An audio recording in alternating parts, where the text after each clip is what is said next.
E aí, meu aprovado, começamos nossos exercícios, né? Fazendo aqui o básico referente à nossa últimas aulas aí, né? E aí, na primeira questão, nós temos o seguinte: a água pura, ele fala aqui, né? Que a água pura é um mau condutor de corrente elétrica. O ácido sulfúrico puro também é mau condutor. Explique o fato de uma solução diluída de ácido sulfúrico em água seja uma boa condutora de corrente elétrica. Primeiro fato, quando você pega e coloca um ácido em água aquoso, ele produz um íon H+, e o íon sulfato. O que é que acontece aqui?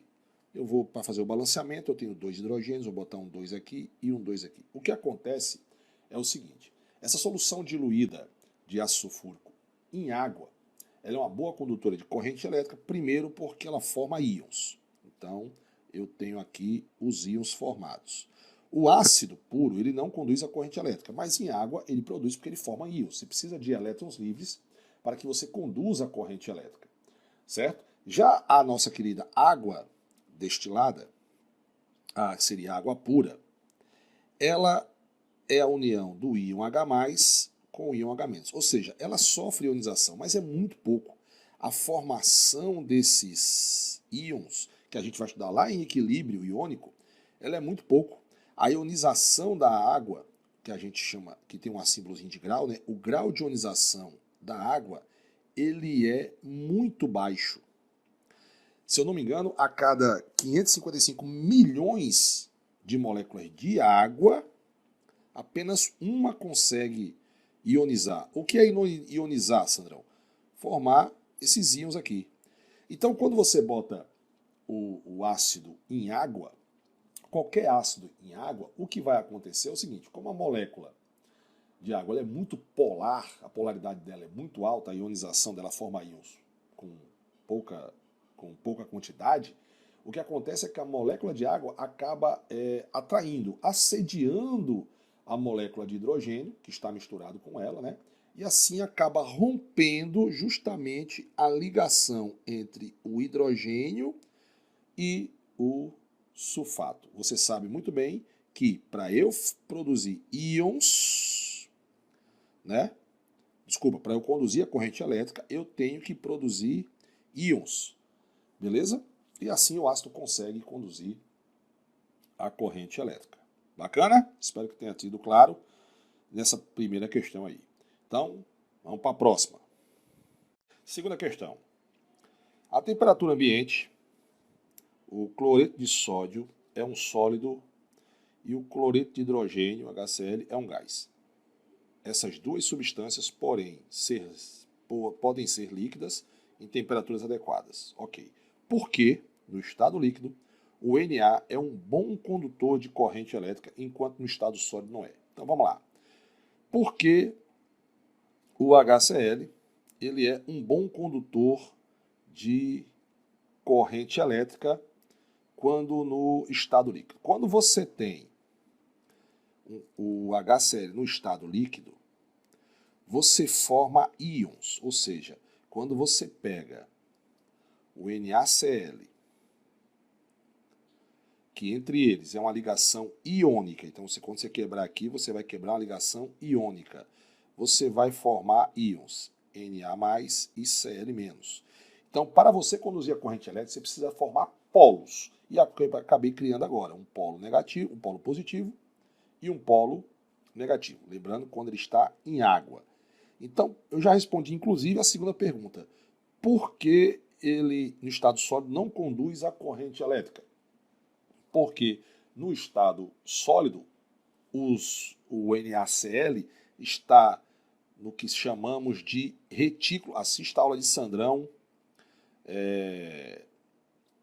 lá em ligações químicas. Então, no estado sólido, o nosso querido sal, que o NaCl é um sal, e você vai aprender nessa aula a diferenciar ácidos, bases, sais e óxidos, ele está no que chamamos do retículo cristalino iônico. E no retículo cristalino iônico, ele não tem elétrons livres que se movimentam com tanta facilidade. Por isso que no estado sólido, ele não conduz a corrente elétrica. Então, respondido aí porque o NaCl é um bom condutor de corrente elétrica quando líquido e não quando sólido. Letra B. Por que no estado líquido o NaCl é um mau condutor de eletricidade? Ele puro, né? Então vamos lá, ó. Deixa eu botar aqui para você. Quando o NaCl líquido, não é aquoso, quando ele está líquido, ele não produz íons. E eu já vou aproveitar aqui, ó, e responder a letra C, porque em solução aquosa ambos são bons condutores de corrente elétrica. Pronto. O que eu vou falar aqui, ó, esse aqui, tá? O que eu vou falar na letra B também serve para a letra C. Certo? Eu vou apagar aqui agora, pronto, para você ter uma ideia. Então, eu já vou responder de uma vez só a letra C e a letra D. Primeiro, o HCl, a ligação é covalente, né? Hidrogênio com a metal. Ele puro, ele não forma íons. Agora, se eu botar ele em água, ele vai formar aqui de forma simplificada, ele vai formar o HCl também aquoso, olha que bacana, e o Cl- também aquoso. Certo, galera? Beleza? Então, o que é que nós temos aqui? Nós temos a principal espécie para se conduzir uma corrente elétrica. Essa daí, qual é a principal espécie, hein?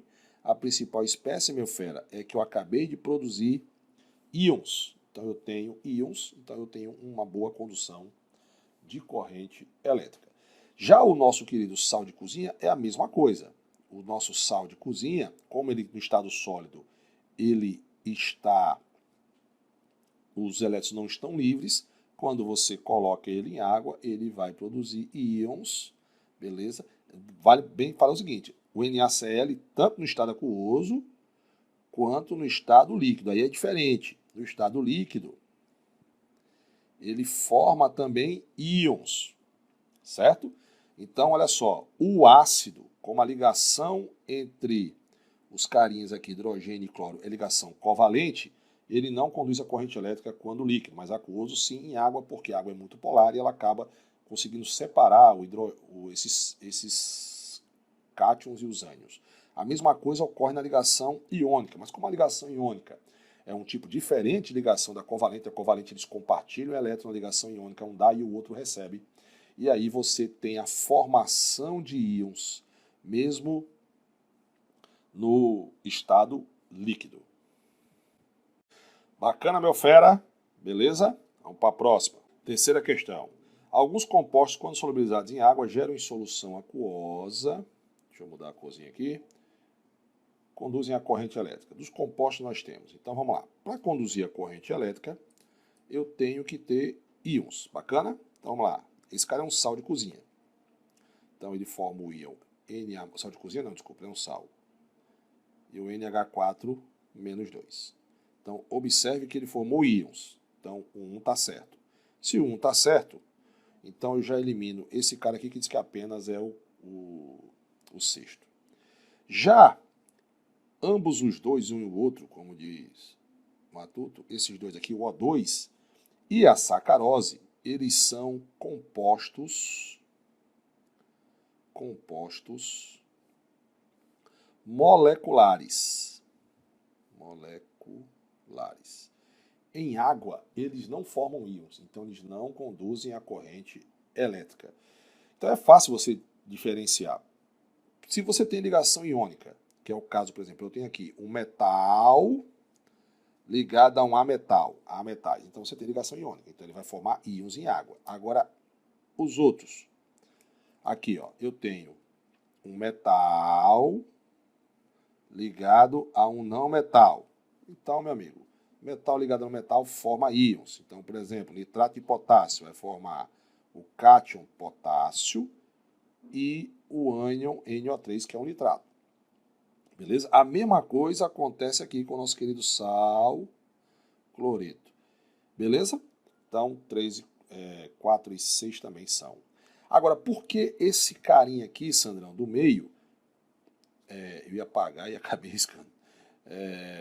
Por que esse carinha conduz a corrente elétrica? Esse cara é um ácido acético, e um ácido em água, ele quebra a ligação, né?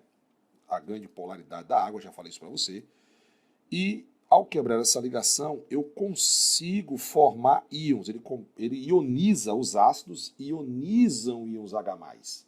Ou seja, libera íons H+, em água. Isso, formando íons, você conduz a corrente elétrica. Então, você teria aqui H+, mais o íon H3CCOH, que é o íon acetato. Bacana? Então, a letra correta aqui seria 1, 4, 5, 6. Apenas 1, 4, 5, 6. Bacana? Vamos para a próxima. Quarta questão. Qual dos itens abaixo representa o eletrólito mais forte? Eletrólito mais forte, meu fera, é aquele que conduz a corrente elétrica com maior facilidade. Qual aquele que vai produzir mais íons? E aí ele me dá o grau de ionização. Letra A, 40%, letra B, 0,85%, então esse já perdeu.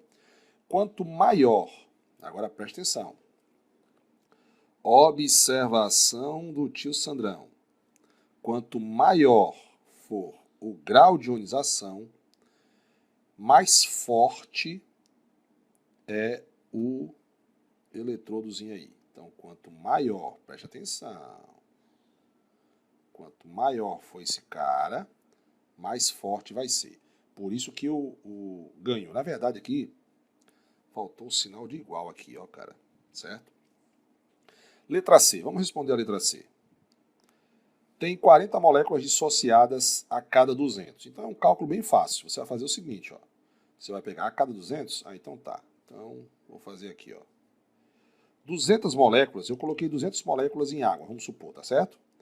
Então, essas 200 moléculas correspondem a 100%. 40 sofreu dissociação, né, ou ionização. 40. Quantos por cento, então, formaram íons? Ionizar e dissociar quer dizer que formaram íons. Então, o nosso grau de ionização aqui será 40 vezes 100 dividido por 200.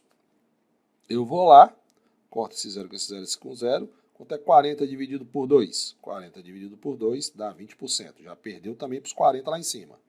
Também está fora.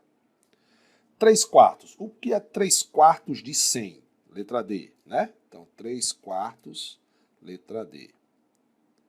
O que é 3/4 de 100? Então, de 100%. Então, você teria o seguinte, ó, 3/4, você teria esse raciocínio aqui, ó. 3/4 das moléculas ionizaram. Então, 3/4 vezes 100%. Beleza? Isso corresponde a quê? Né? Se você dividir 3/4, isso aqui vai dar, meu fera, 0,75. Então, 0,75 vezes 100 vai dar 75%. Opa, eu já tenho maior grau de dissociação, certo? Então, acabou de perder a letra A. Por enquanto, quem está ganhando é a letra D. Metade das moléculas dissociadas, metade é o que vale a 50%. Então, a resposta correta, letra D. Ok? Beleza? Então, voltamos para nossas teorias. Vamos lá.